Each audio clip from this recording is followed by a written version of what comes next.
In this video tutorial, we will demonstrate how to process intake questions one at a time for those calls that will require the intake.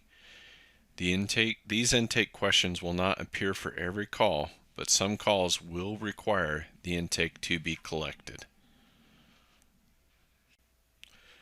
For calls that require intake collection, a pop-up intake screen will be displayed when the call is connected.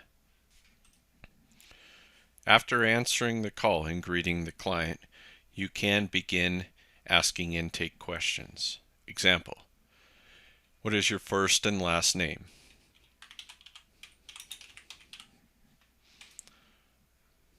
Some calls will have a drop-down. You can ask the caller, what is the department? And the caller should respond with the correct answer. And you select the department and hit save.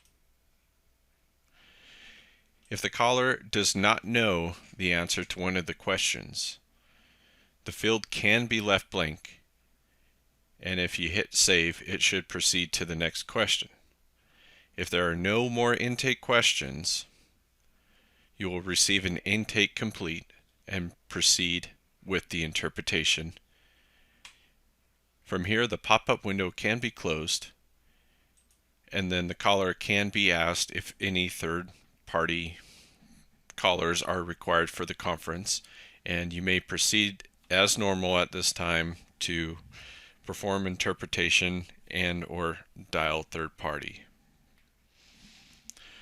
This concludes the video tutorial.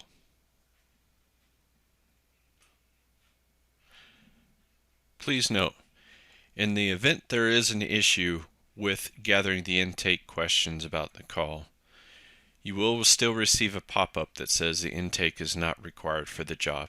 At this point, you can just hit close and proceed as normal with the call to either acquire a third party or continue with interpreting the call.